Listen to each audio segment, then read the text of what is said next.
Kita mau bersama-sama belajar, saudara-saudara, tentang perkataan kuasa dari perkataan-perkataan Tuhan dan bagaimana kita mau atau kita harus menyikapinya. Ini adalah khotbah Musa, perkataan Tuhan melalui Musa tentunya, sebelum Musa berakhir hidupnya di bumi ini. Perkataan terakhir, dia sudah di dalam kitab Ulangan, dia menguraikan pengalaman-pengalaman yang lalu, dia kemudian memberi pesan-pesan khusus supaya umat Tuhan ini siap untuk masuk tanah Kanaan. Dan ini dia katakan, sesudah selesai, dia katakan perkataan-perkataan ini, perkataan Tuhan ini bukanlah suatu yang sia-sia. Bukan tidak ada gunanya, bukan percuma, bukan tidak ada artinya. Tetapi perkataan itu adalah hidupmu. Jadi perkataan Tuhan itu adalah hidup kita. Saudara-saudara, ini kita pegang kebenaran ini. Perkataan firman Tuhan itu adalah hidup kita. Di dalam surat 1 Petrus, pasal 1, Petrus mengatakan bahwa saudara dan saya ini dilahirkan bukan dari benih yang fana. Benih fana maksudnya sperma dan sel telur orang tua kita, itu fana, bisa rusak, bisa mati. Tetapi kita semua di dalam Tuhan Yeshua, kita dilahirkan dari benih yang kekal, yaitu firman Tuhan yang hidup, berkuasa, firman Tuhan yang kekal. Jadi saudara dan saya ini lahir dari firman Tuhan yang kekal. Lahir dari firman Tuhan yang kekal. Kita ingat Tuhan Yesus mengatakan, kecuali seorang lahir dari air dan roh, dia tidak bisa melihat, tidak bisa masuk kerajaan surga. Jadi soal masuk kerajaan surga bukan soal perbuatan kita, tapi itu adalah kelahiran baru yang dibawakan oleh Roh Kudus, yang dibawakan oleh firman Tuhan yang kekal, saudara-saudara. Jadi saudara dan saya boleh bersuka cita, tadi dikatakan kita ini ciptaan baru, maksudnya apa? Yaitu lahir dari air dan roh. Lahir dari Roh Kudus, lahir dari firman Tuhan. Dan kemudian Petrus masih melanjutkan, kenapa perkataan-perkataan Tuhan itu adalah hidup kita. Jadi yang pertama karena lahir dari air dan roh, lahir dari firman Tuhan. Yang kedua Petrus mengatakan hendaklah kita yang sudah lahir dari firman Tuhan, kita selalu haus akan firman Tuhan itu seperti anak bayi itu haus akan susu ibunya tentu. Haus akan susu ibunya yang murni dan yang bersih, saudara-saudara.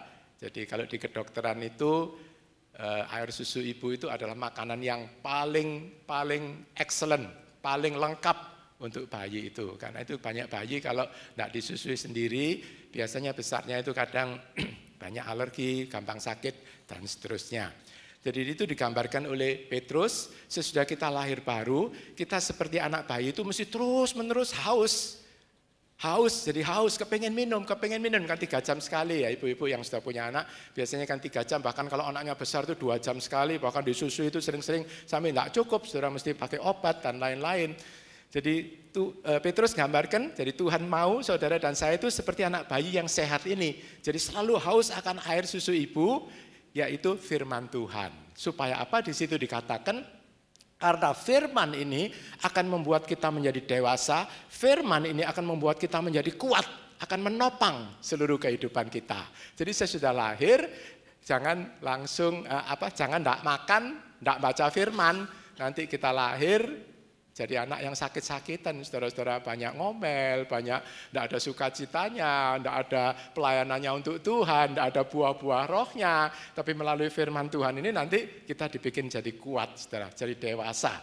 Jadi firman Tuhan itu menopang kehidupan kita, jadi itulah yang disebut hidup kita. Dan yang kemudian saudara-saudara di dalam Efesus kita tahu firman Tuhan adalah pedang roh. Jadi sesudah dewasa, saudara dan saya itu dilengkapi dengan pedang oleh firman Tuhan. Kenapa saudara? Karena Tuhan tahu bahwa kita hidup di muka bumi ini yang penuh dengan kuasa-kuasa jahat yang mau mencuri, membinasakan, menyusahkan, membuat miskin, membuat sakit, membuat gegeran, membuat iri hati. Semua yang dari Tuhan, itu dari setan itu, dari kuasa kegelapan, itu akan menyerang kehidupan kita. Nah, kita perlu lawan itu, jangan biarkan aja. Jadi kalau ada pikiran-pikiran yang sedih, kita lawan dengan firman. Jadi firman itu kan pedang roh. Jadi praktekannya saudara omong aja, dalam nama Tuhan Yesus, hai engkau roh sedihnya. Karena firman Tuhan mengatakan, bersukacitalah di dalam Tuhan. Aku bersukacita senantiasa di dalam Tuhan. Jadi itu pakai pedang roh, saudara-saudara. Jadi itu perlengkapan hidup kita. Mulai dari lahir dari firman dan roh kudus. Kemudian dewasa dikasih firman dan roh kudus pakai untuk kasih kekuatan, kasih daya tahan. Karakternya diubah, dulu suka ngomel, sekarang suka memberkati, suka tersenyum, suka enggak gampang sakit hati, enggak nyimpen dosa-dosa orang lain, kejahatan, kekurangan negatif itu semua lama-lama dibuang. Nah ini semua proses, saudara. Siapa yang mengerjakan? Roh Kudus mengerjakan melalui firman Tuhan. Jadi jangan lupa, saudara, Roh Kudus dan firman itu selalu bergandengan. Jadi jangan ngomong kita penuh Roh Kudus, tapi kemudian tidak mau baca firman, tidak mau renungkan firman. Sebaliknya jangan kita keminter baca firman, tapi tidak perlu Roh Kudus, tidak bisa. Pak Logi sudah berulang-ulang terangkan kan, seperti sayap Raja Wali itu mesti dua, tidak bisa cuma satu, saudara-saudara. Jadi firman dan Roh Kudus itu selalu bergandengan. Kalau kita baca firman, Roh Kudus itu dekat, dan Roh Kudus pasti mau menerangi. Kalau kita penuh Roh Kudus, tentu Roh Kudus itu memberi kehausan akan firman. Itu bisa klop, saudara-saudara. Sebab kalau enggak kan bahaya. Jadi kalau baca firman enggak ada Roh Kudus, biasanya jadi apa, saudara? Jadi tukang kritik. Oh, kok enggak gini, kok enggak gini, kok enggak gini. Kan taunya banyak, saudara-saudara. Ya kita gampang aja jawab kalau dikritik-kritik. Ya memang aku belum dipimpin sampai di situ. Bukan kamu salah ya, kamu ngomong yang sempurna, aku belum sempurna. Tapi yang pasti kan kita berjalan ke situ, saudara-saudara. Dan gitu kan banyak orang kritik, kenapa? Kok lakukan ini, kok enggak mau lakukan ini, macam-macam. Nah itu pinter firman, tapi enggak ada Roh Kudus yang menuntun kita melakukan firman itu secara bertahap. Jadi akhirnya menjadi tukang kritik, tukang ya enggak ada manfaatnya, enggak ada berkatnya, baik bagi diri kita, baik diri orang lain. Sebaliknya kalau terus ke roh, kan Pak Logi selalu ngomong, roh terus, enggak mau firman Tuhan. Wah, mencari bayangan, nanti bukan lagi nubuat, tapi lu buat, katanya lu buat. Jadi perkataan-perkataan kita sendiri. Jadi ini saudara-saudara pegang lahir dari firman dan roh, dewasa oleh Roh Kudus yang memakai firman, dan kemudian dilengkapi oleh firman yang adalah pedang firman. Firman Kudus adalah pedang Roh Kudus. Jadi Roh Kudus akan pakai firman untuk ngalahkan semua musuh-musuh kita. Nah, jadi kita ini semua sudah dilengkapi secara luar biasa. Cuma tentu sekarang tinggal tugas kita, saudara-saudara, bagaimana? Mau mempraktekkan apa enggak? Mau baca apa enggak? Mari mudah-mudahan pelajaran ini membawa kita sadar dan membuat kita yang penting itu mau bertindak, bukan cuma dengar terus lupa gitu, saudara-saudara. Nah, di dalam Mazmur 119 itu ada 22 kali 8, 176 ayat, saudara-saudara. Di situ perkataan Tuhan itu disebut dengan macam-macam istilah. Jadi saudara kalau baca itu jangan bingung.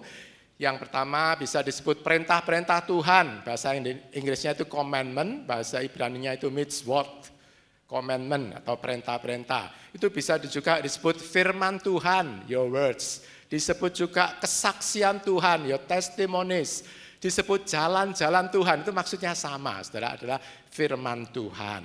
Disebut juga Torah, biasanya Torah diterjemahkan hukum Tuhan.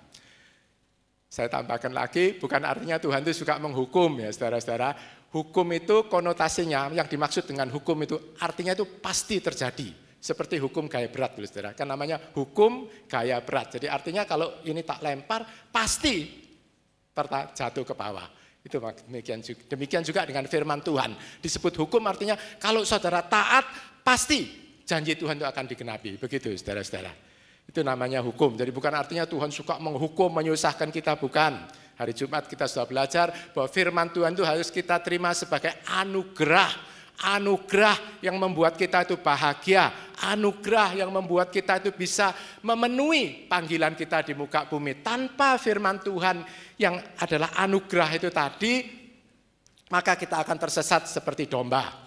Disebut juga ketetapan, stature. Jadi sudah sekali tetap, titah, atau presep, atau saya lebih senang kalau dokter itu ngomong resep. resep-resep hidup bahagia, obat vitamin supaya kita itu bisa senang, bisa sukses, bisa kelimpahan di dalam jalan Tuhan, menurut rencana Tuhan di dunia ini. Jadi bukan cuma asal kaya tapi kemudian binasa. Kalau setan kasih kaya tapi binasa, dan juga sebagai imbalan nanti dia minta jiwa, minta macam-macam, saudara, dicemplungkan jurang, kecelakaan dan macam-macam. Itu setan, saudara. Bisa ngasih kekayaan, karena itu kekayaan jangan untuk ukuran, jangan untuk ukuran kedewasaan rohani atau kebenaran. Ukuran itu adalah firman Tuhan. Nama juga lain disebut kebenaran, disebut penghakiman, disebut keadilan, righteousness. Nah, saudara, kalau kita pelajari Mazmur 119, itu sangat menarik sebetulnya. Itu terdiri dari 22 bait atau 22 stansa kalau bahasa Inggrisnya, atau 22 bait, masing-masing terdiri dari 8 ayat. Jadi 22 ini menggambarkan abjadnya bahasa Ibrani atau Yahudi. Jadi mulai Alef, Bet, Gimel, Dalet, He. Jadi kalau kita itu A, B, C, D, E itu. Mereka itu ada 22. Jadi tiap 8 itu selalu mulai Alef. 8 kedua mulai Bet. 8 ketiga mulai Gimel gitu, saudara-saudara. Nah, bagusnya masing-masing dari ayat itu selalu dimulai dari abjad yang sama. Jadi maksudnya itu begini, saudara-saudara. Nah, ini tidak tercermin kalau kita baca terjemahannya. Jadi ini untuk pelengkap aja, saudara. Jadi contohnya, bait pertama kan 8 ayat, itu kan Alef. Dan semua ayat itu, hurufnya itu mulai selalu dengan Alef ini, saudara. 8 ayat ini. Jadi saya kadang-kadang kagum, lihat kesenian atau keindahan puisi dari orang-orang pilihan ini. Jadi ini semua Alef, saudara. Demikian juga kemudian bait kedua, saudara lihat, kan Bet, jadi mulai Bet. Ini semua ayatnya dimulai dengan huruf Bet ini, saudara. Ini seterusnya. Seperti itu. Gimel juga gitu, Gimel sampai 22. Yang terakhir Tet itu semua Tet harapnya, huruf pertamanya.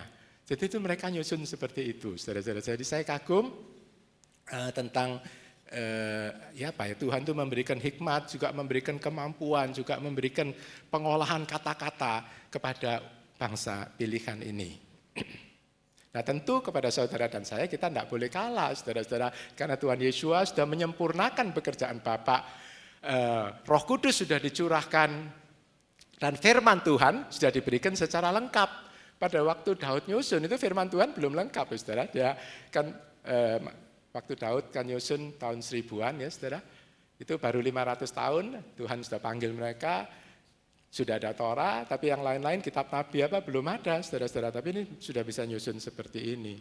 Nah, kita sekarang sudah lengkap lah katakan firman Tuhan. Nah, saudara-saudara, firman Tuhan ini tadi Bet, berkuasa, tadi kan bisa melahirkan baru, memberi kita kuat, ngasih pedang supaya menang di dalam pertempuran hidup. Jadi firman Tuhan ini mempunyai kuasa untuk menciptakan. Tuhan menciptakan segala sesuatu dengan firman-Nya, dikatakan. Jadi firman itu mempunyai kuasa untuk menciptakan. Jadi Tuhan menciptakan segala sesuatu dengan firman-Nya. Jadi pada waktu Bapak berfirman, begitu ngomong, kalau di Kejadian pasal 1, Wayomer Elohim Yehior, Wahior, berfirmanlah Tuhan, jadilah terang, dan terang itu jadi, kan gitu, saudara. Jadi Bapak ngomong, pasti terjadi. Bapak ngomong, pasti terjadi. Hari kedua juga, Yehi Rakia Betohamem Mafdil, jadi jadilah cakrawala di atas air itu, memisahkan air di atas, air di bawah. Itu jadi cakrawala itu. Kemudian dan seterusnya, bintang-bintang, bulan, Yehi Me'orot Birkia dan seterusnya, itu semua jadi, saudara. Jadi begitu Bapak berfirman, itu jadi. Amin ya, saudara-saudara. Demikian juga dengan Yesua. Saudara lihat waktu Tuhan Yesua di muka bumi, Tuhan berkata kepada orang kusta kan, minta tolong diampuni, ditahirkan. Jadilah tahir, jadi tahir, kustanya sembuh, saudara-saudara. Tuhan waktu ada gelombang air, gelombang macam-macam, kapalnya mau tenggelam, airnya sudah masuk, muridnya ketakutan, dikira hampir mati, tenggelam. Tuhan coba tenang ngomong, hai ombak, tenanglah. Tenang langsung, saudara. Nah, kita sebagai manusia, tentu ya saya tidak mengatakan kita rindu seperti Bapak kemudian menciptakan dunia segala macam. Enggak, saudara-saudara. Tapi kita rindu seperti contohnya Tuhan Yesus. Jadi kalau Bapak nyiptakan Yehior itu jadilah terang itu kemudian menguasai seluruh dunia. Paling enggak waktu kita ngomong Yehior, jadi jadilah terang. Jadi di dalam hidup kita ini ada terang yang memimpin kita, menerangi hidup kita, melepaskan kita dari kegelapan, saudara-saudara. Dalam konteks, jadi kalau kita ada gelombang-gelombang kehidupan, kita ngomong pikiran kita kacau, segala macam. Hai pikiran jiwaku, tenanglah. Dalam nama Yesus, itu terjadi, saudara-saudara. Jadi kita niru Tuhan Yesus. Tuhan Yesus katakan, sembuhlah, sembuh. Berjalanlah, orang lumpuh berjalan, saudara-saudara. Ombak tenang, gitu, saudara. Nah, perkataan Tuhan pernah gagal enggak? Enggak pernah gagal, saudara-saudara. Enggak pernah gagal. Jadi kuasa firman itu begitu besar, sehingga kalau itu diucapkan oleh Bapa kita di surga, diucapkan oleh Tuhan Yesus, tidak pernah satu kali pun gagal. Nah, Tuhan rindu, nah ini gunanya belajar, saudara-saudara. Tuhan rindu, kalau kita memperkatakan firman Tuhan, itu juga terjadi. Tetapi sejujurnya, tanya aja semua hamba Tuhan yang paling senior pun, pasti tidak sempurna seperti Tuhan Yesus. Jadi kalau kita yang memperkatakan firman, jujurnya kadang terjadi, sering-sering juga atau kadang-kadang tidak terjadi. Saya tidak tahu yang mana lebih banyak terjadi atau tidak terjadi.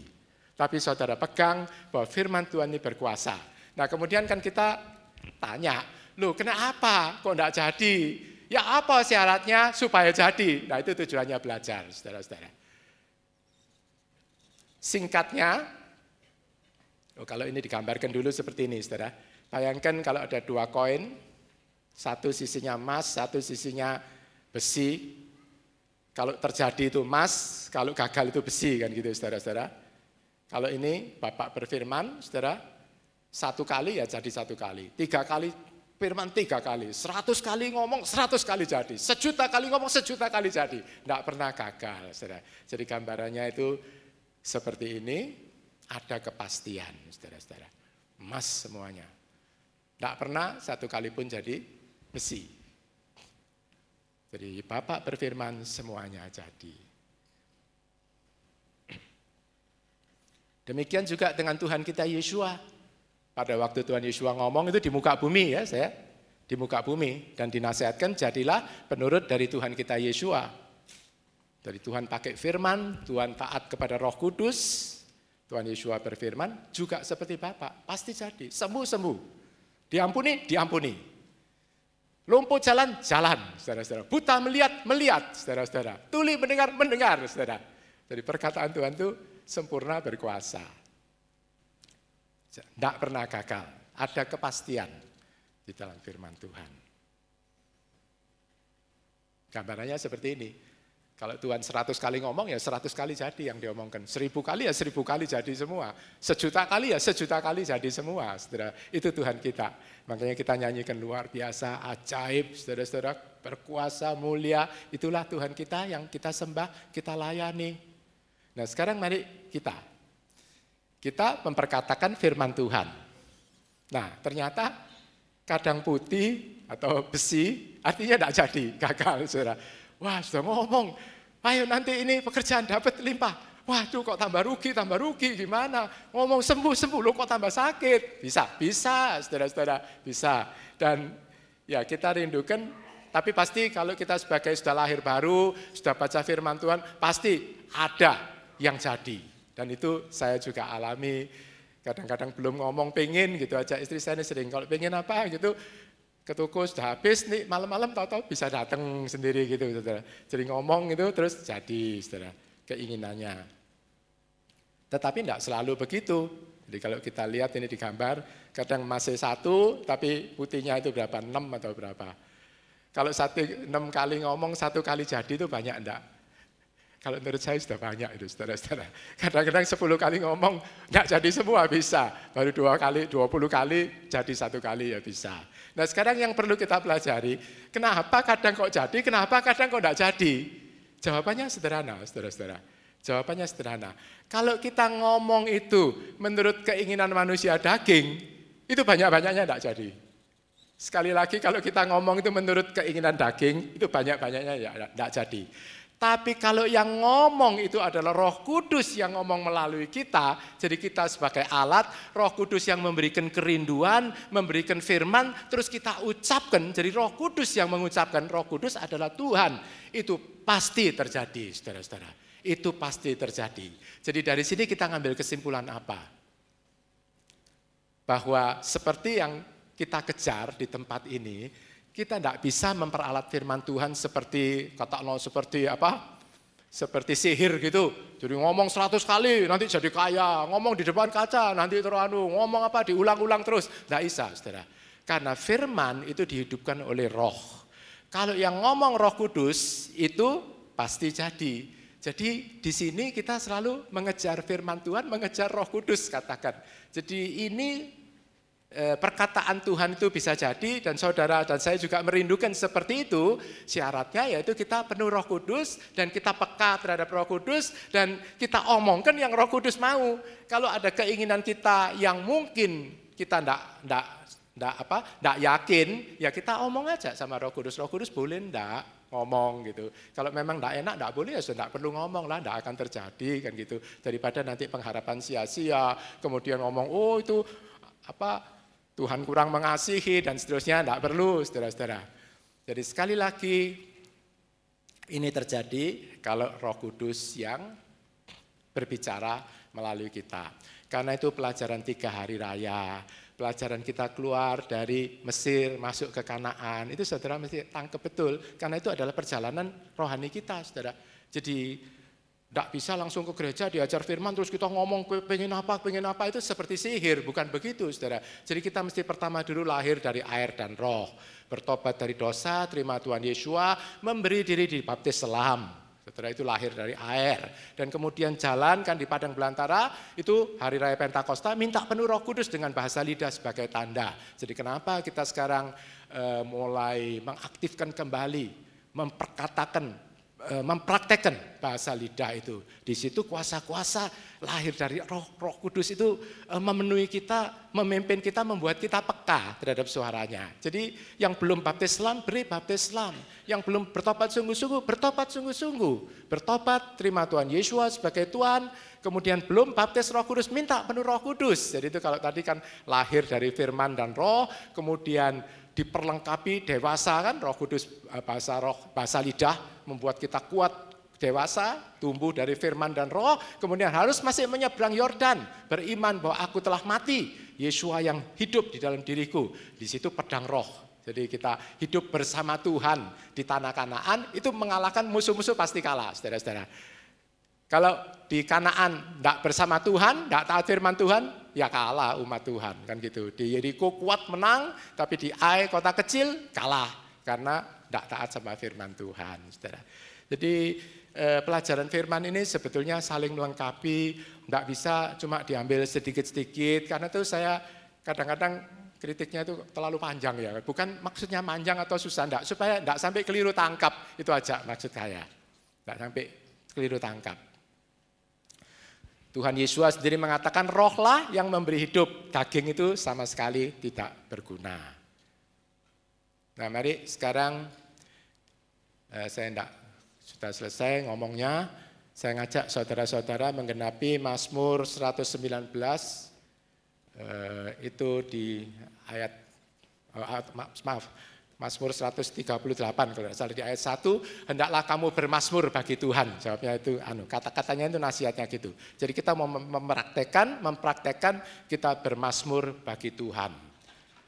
Nah, ini saya beri contoh-contoh firman Tuhan dalam kitab Mazmur 119 yang berkuasa apa saja?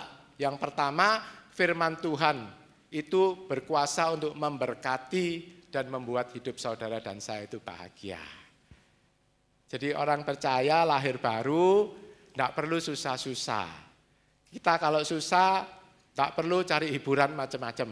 Berlutut sama Tuhan, memuji Tuhan, minta Roh Kudus datang, kemudian baca firman, apalkan firman Tuhan. Saudara lepas, selesai saudara akan lega. Amin, saudara. Dipraktekkan ya. Nah, mari kita sekarang bermazmur bersama-sama. Ini sudah saya susunkan ayat-ayatnya, kita baca bersama-sama dengan suara keras. Mungkin perlu 2 kali ya saudara, sekali baca, sekali mengendapkan gitu. 1, 2, 3. Diberkatilah orang yang lurus jalannya, yang berjalan menurut Torah Yahweh. Diberkatilah aku yang lurus jalannya, yang berjalan menurut Torah Yahweh. Diganti aku sekali lagi saudara, diberkatilah aku yang lurus jalannya, yang berjalan menurut Torah Yahweh. Jadi ini firman ini kita baca, kemudian kita endapkan aja saudara-saudara. Jangan saudara kemudian bilang, loh aku belum lurus jalannya. Ya kita bernubuat kita akan cari lurus dan hari ini bertobat dari yang bengkok-bengkok, kan gitu saudara. Jadi enggak berlaku untuk aku belum lurus, enggak usah ngomong gitu saudara. Jadi yang baca firman, kalau belum lurus ya kita bertobat hari ini gitu. Enggak lurusnya di mana Tuhan? Ya aku bertobat, enggak mau jadi lurus, kan gitu saudara. Kalau di LAI dikatakan berbahagialah. Berbahagialah. Kemudian masih di sini 1, 2, 3. Diberkatilah mereka yang memelihara kesaksiannya, yang mencari Dia dengan segenap hati. Diberkatilah mereka yang memelihara kesaksiannya, yang mencari Dia dengan segenap hati.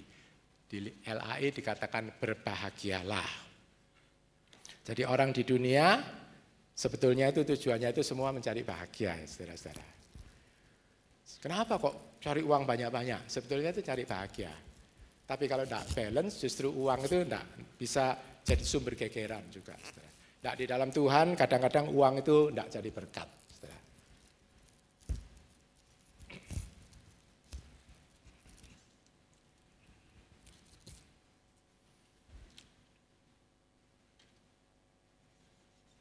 Kemudian yang kedua, kuasanya untuk membersihkan dan menyucikan hidup kita.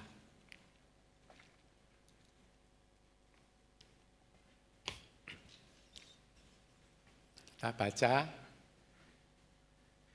1, 2, 3. Dengan apa seorang muda membersihkan jalannya? Dengan menjaganya sesuai dengan firman-Mu.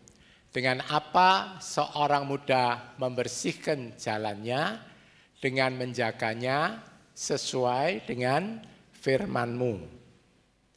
Aku telah menyimpan firman-Mu dalam hatiku, supaya aku tidak berbuat dosa melawan Engkau. Aku telah menyimpan firman-Mu dalam hatiku, supaya aku tidak berbuat dosa melawan Engkau. Jadi saudara ucapkan dan kemudian diresapi. Diucapkan, diresapi, diucapkan, diresapi. Ini firman Tuhan berkuasa untuk menyucikan dan membersihkan kita. Di dalam dunia pasti kita banyak terkontaminasi dengan kotoran-kotoran duniawi. Pikiran-pikiran duniawi itu bisa masuk. Kita belum sempurna, belum di kerajaan 1000 tahun. Setannya masih banyak, roh-roh najisnya masih banyak, roh rakus banyak, roh cabul banyak. Saudara, itu semua bisa mengotori. Dengan apa kita membersihkan? Tadi kita nyanyi melalui darah Tuhan, kita dibersihkan. Nah, sesudah itu kita baca firman Tuhan oleh Roh Kudus. Di situ kita simpan firman itu dalam hati, gampangnya itu kita apalkan dan kita minta Roh Kudus itu yang memeteraikan atau nulis, saudara-saudara gitu. Jadi sekali lagi bukan head knowledge, pengetahuan apal gitu untuk pamer, bukan, tapi heart knowledge, jadi pengetahuan hati. Nah itu yang bisa lakukan cuma Roh Kudus, saudara. Tapi tugas kita ngapal, jangan dilupakan. Kita ada tanggung jawabnya, Roh Kudus ada pekerjaannya. Kalau kita mau ngapal, kita mau kan minta penuh Roh Kudus, pasti Roh Kudus itu akan memeteraikan, menanamkan, menuliskan firman itu di dalam hati kita. Jadi yang kedua kita tadi dibersihkan, kita minta terus Roh Kudus untuk menuliskan firman hidup di dalam hati kita. Kemudian yang ketiga, saudara-saudaranya, ketiga, firman Tuhan berkuasa untuk menerangi. Bahasa Inggrisnya itu enlighten. Enlighten itu menerangi. Berkuasa untuk menyatakan rahasia kebenaran. tentang Tuhan, tentang manusia, tentang tujuan Tuhan, tentang bagaimana sebetulnya kita mesti hidup. Itu kalau tidak ada terang firman Tuhan, pastilah manusia kesasar-sasar, pakai konsep ide-ide sendiri. Ya ada betulnya, banyak salahnya, kira-kira gitu saudara-saudara. Dan juga perlu membimbing kita. Karena itu ayat hafalan, saya percaya sudah hafal saudara, 1, 2, 3. Firman-Mu itu pelita bagi kakiku dan terang bagi alurku. Atau bagi jalanku kalau LAI. Firman-Mu itu pelita bagi kakiku dan terang bagi alurku atau bagi jalanku. Jadi firman Tuhan itu seperti, bayangkan seperti lampu, kalau gelap itu seperti senter, saudara-saudara. Kalau di ruangan ini aja, coba dimatikan semua lampu. Saya tidak bisa baca, saudara tidak bisa baca. Jadi dengan adanya lampu, gampang baca. Baca apa? Baca kehidupan kita, baca kebenaran. Juga kalau di pesawat kan ada rompi kalau orang tenggelam bahaya, di situ kan ada lampunya.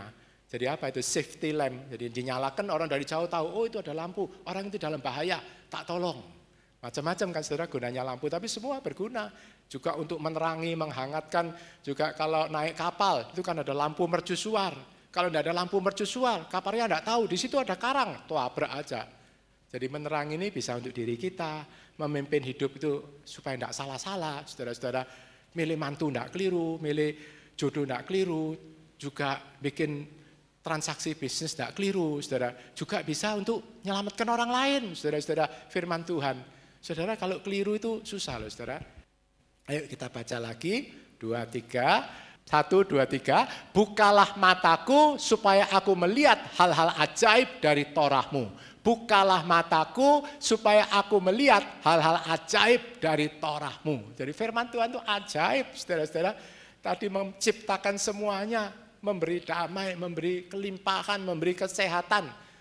Nah, tapi firman Tuhan itu tersembunyi. Kalau di Mazmur berapa ya, pasal 139 atau berapa itu dikatakan, betapa tinggi, betapa dalamnya kebenaran-kebenaran rahasia, aku tidak bisa memahami. Itu Daud kalau tidak salah nulis seperti itu.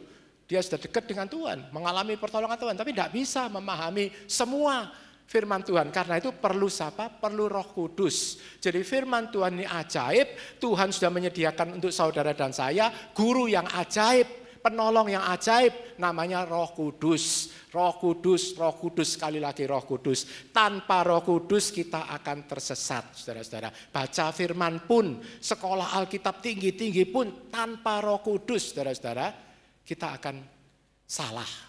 Bisa salah tafsir, bisa salah praktek, bisa salah bertindak, bisa salah menggunakan pedang firman, sudah bisa. Mestinya firman pedang itu untuk apa? Memenggal, ngusir setan-setan, roh jahat, semua kesusahan, baik yang mengganggu saya, mengganggu keluarga, mengganggu gereja Tuhan, mengganggu teman-teman, itu setannya diusir. Tapi kalau salah pakai, pedangnya dipakai untuk apa? Gorok istrinya sendiri, nusuk pendeta sana, nusuk pendeta situ, saudara-saudara. Nah ini pakai firman secara keliru untuk menghancurkan, bukan untuk membina, saudara-saudara. Bukalah mataku, perlu ngomong bukalah mataku, supaya aku melihat hal-hal ajaib dari Torah-Mu.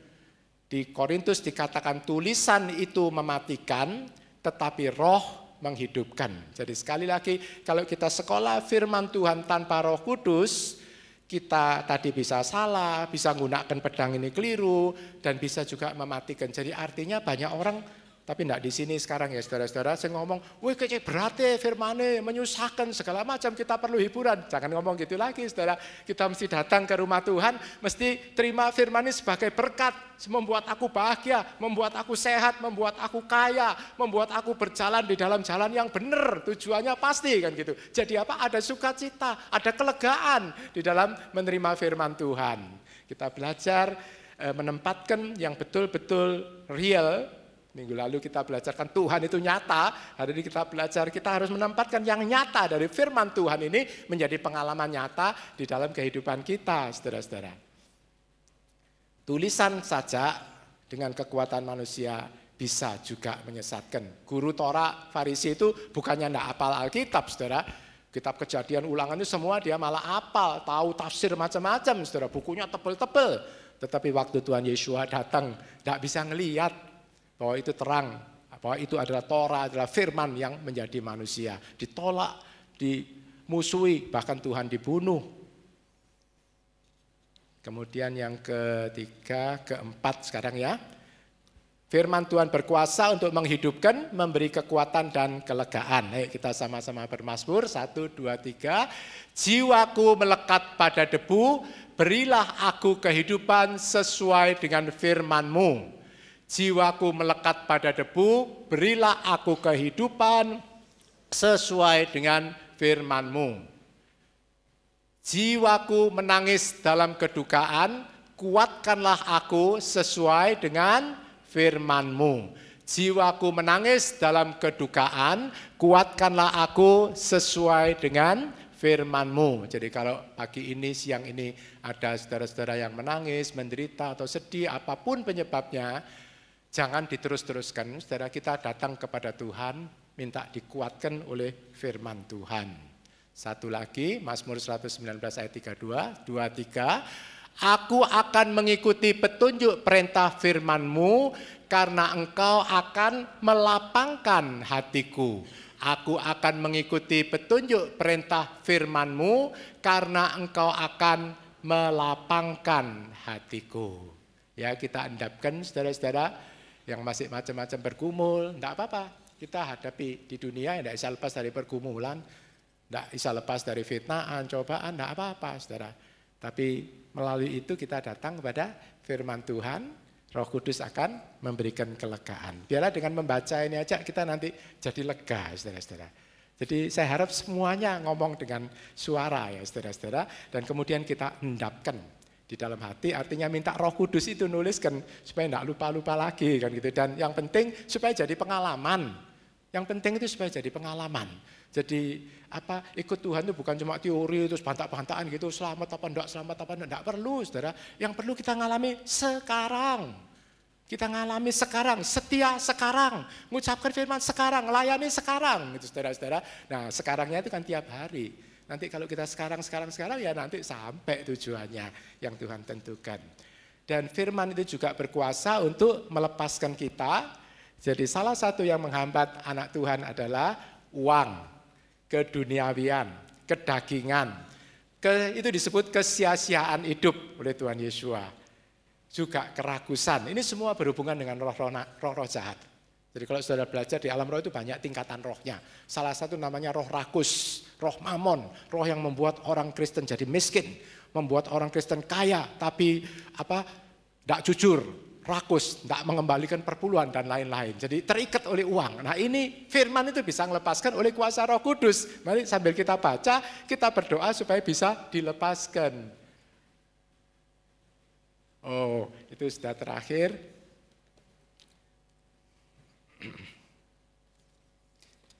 Ayat-ayatnya, jadi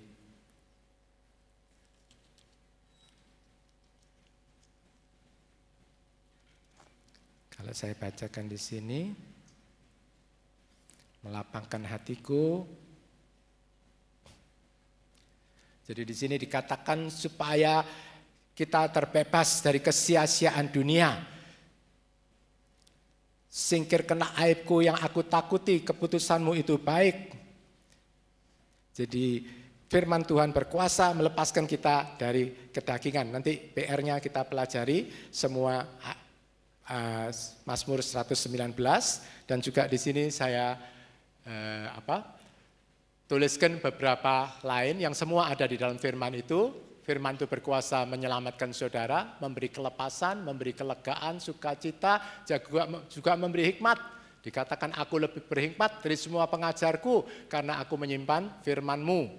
Jadi harapan, kepuasan, memberi damai sejahtera, memberi penghiburan, memberi keselamatan, memberi pertolongan hidup. Jadi intinya itu firman Tuhan itu memberi lengkap, sempurna, seperti susu ibu yang sehat itu makanannya lengkap, sempurna, nutrisinya untuk saudara dan saya bisa hidup bahagia, hidup diberkati. Saya tidak tayangkan semua, nanti terlalu banyak dan waktunya tidak cukup, saudara.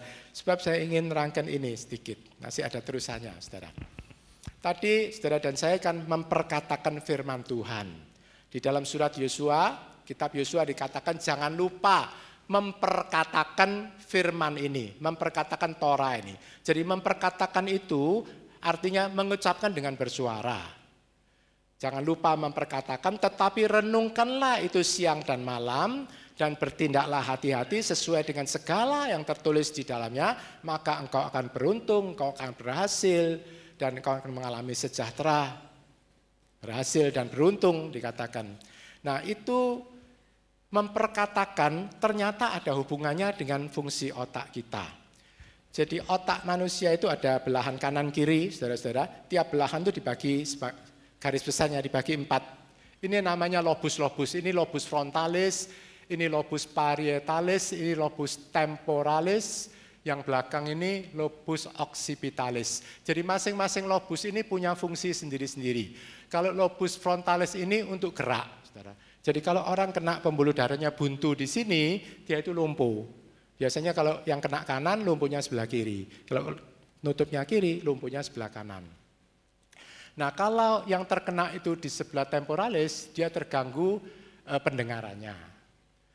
Kalau di dalam ini, lobus parietalis ini gunanya untuk sensoris, taktil. Jadi kalau yang depan itu motoris, itu sensoris, jadi dia itu tidak bisa rasa. Jadi kadang orang ya, ini juga kalau ini untuk melihat, ini untuk pendengaran, penciuman dan lain-lain di dalam sini, kadang orang tidak bisa nyium. Jadi ada bau harum tidak tahu dia, karena di situ terganggu.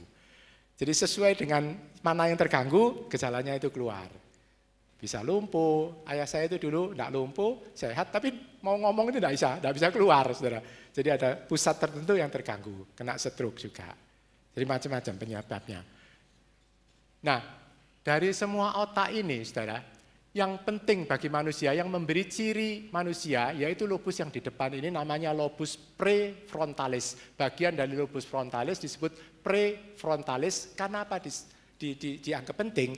Karena disitulah rupanya yang membedakan manusia ini dari binatang. Binatang itu ya bisa makan, bisa kroso, bisa lihat semua, kan dengar bisa. Tapi yang satu ini, itu binatang tidak bisa. Apa? Tempat di lobus prefrontalis. Itu gunanya untuk membuat manusia itu menjadi kreatif dan pusat dari memori. Jadi semua pengalaman itu dicatat, saudara, di dalam otak ini sebetulnya. Semua itu dicatat. Kan makanya kita diajar sama firman Tuhan. Jangan nyimpen yang buruk-buruk, nanti keluarnya buruk kan gitu. Kalau komputer dikasih yang buruk-buruk kan garbage in, garbage out. Jadi sampah masuk, keluarnya sampah. Kalau kita masukkan buru-buru, ngomeli, sakit hati orang, nanti keluarnya sampah, saudara. Nggak bisa bagus hidup kita. Jadi yang masukkan yang baik, masukkan firman Tuhan, kan gitu acaranya. Jadi lobus prefrontalis ini sangat penting, karena itu tempat dari kreativitas manusia, tempat dari memori manusia, tempat dari pusat manusia itu bisa menahan diri atau self-control, dan pusat dari komunikasi. Jadi kadang-kadang orang tidak bisa komunikasi, rupanya ini tidak bisa dilatih, sel-sel di lobus prefrontalis ini males, saudara-saudara. Nah sekarang saudara lihat, pengaruhnya kita memperkatakan firman Tuhan pada otak ini. Kalau kita cuma merenungkan firman Tuhan, atau membaca firman Tuhan, pencitraan atau foto dari otak itu seperti ini aja.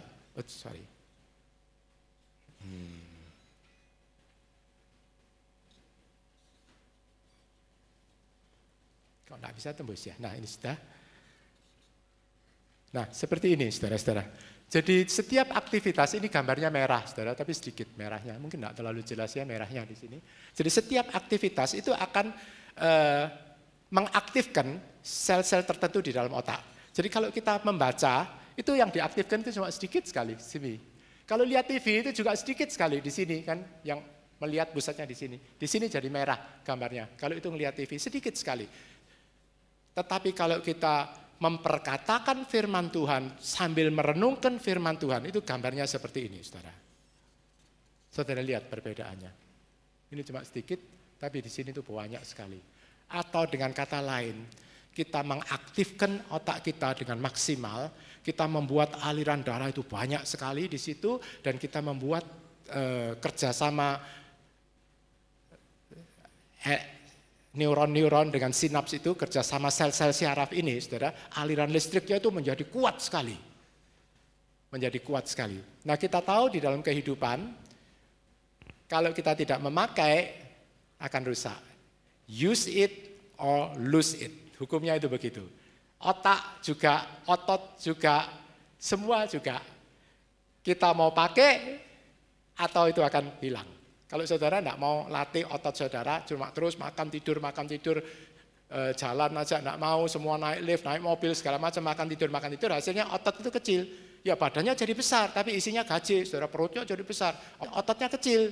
Jadi kalau tua itu gampang patah tulang. Ya. Kalau kita mau melatih, jadi ini untuk anak-anak muda, mau melatih baca firman Tuhan dengan bersuara, saudara-saudara, nanti kreativitas itu akan timbul, saudara dengan kata lain jadi orang yang pinter, jadi orang yang berhikmat. Kalau saingan dagang itu bisa gampang mengalahkan musuh-musuh kita. Nah kalau bagi orang tua, khususnya seperti saya, ini mencegah sakit penyakit dan mencegah pikun, saudara-saudara. Makanya salah satu kenapa saya mau belajar, mau mengatakan kadang-kadang bahasa Ibrani ya opo sih angel kan kata kotak-kotak segala macam, belajar sedikit-sedikit ya saudara, supaya tidak pikun otak ini. Nah itu juga harus diperkatakan.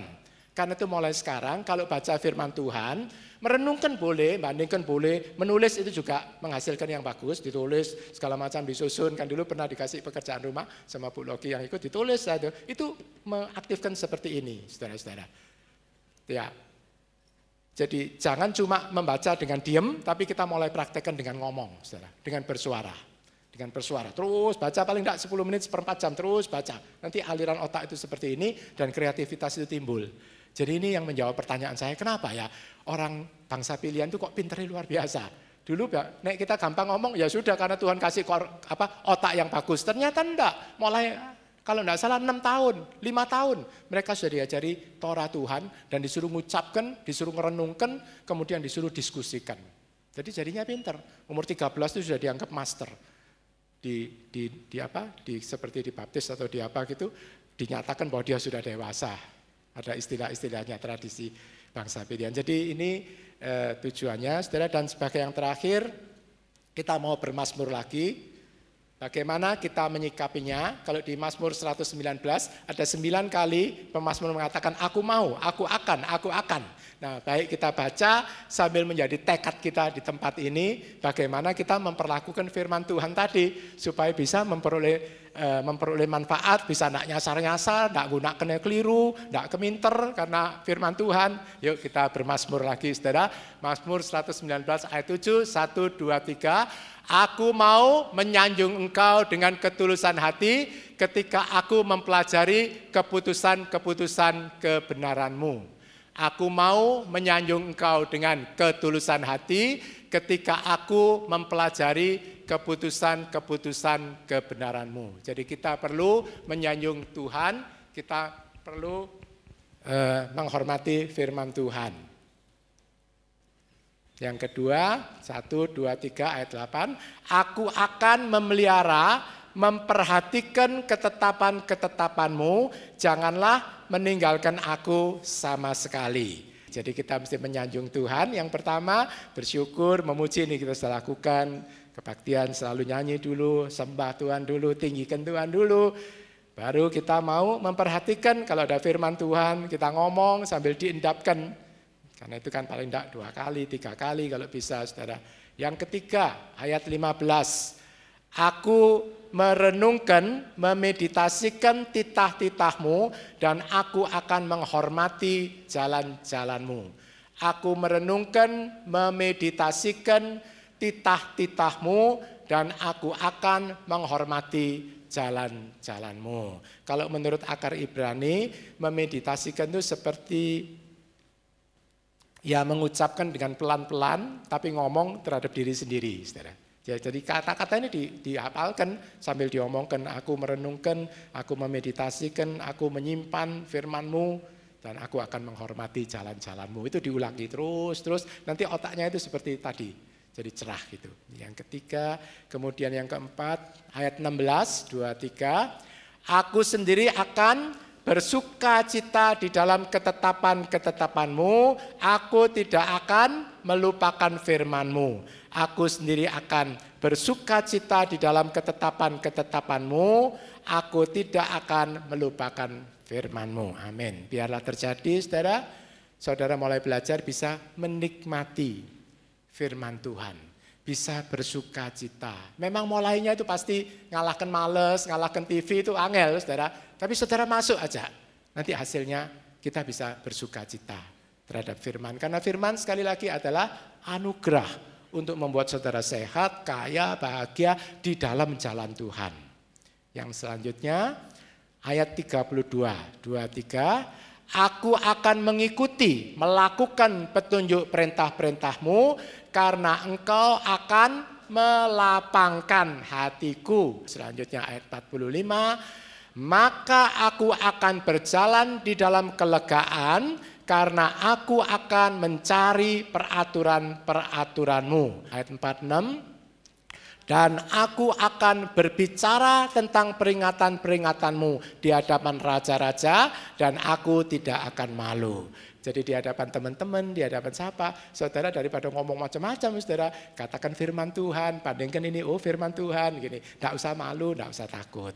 Tapi ada Roh Kudus, ada hikmat sukacita Tuhan. Selanjutnya 23. Pada tengah malam aku bangun untuk bersyukur kepadamu atas keputusan-keputusan kebenaranmu. Di khususnya orang-orang tua itu sering kalau bangun malam itu kencing, saudara bersyukur, berterima kasih Tuhan untuk semua firman-Nya. Ayat 93, 23, aku tidak akan pernah melupakan titah-titahmu karena dengannya engkau memberikan aku kehidupan. Akhir dari air, firman Tuhan dan roh, tumbuh dikuatkan oleh firman Tuhan dan roh, dan diberi kuasa, pedang firman dan Roh Kudus untuk mengatasi semua masalah kehidupan ini. Dan biarlah Tuhan Yesua dipermuliakan di dalam kehidupan kita sebagai umat-Nya. Amin.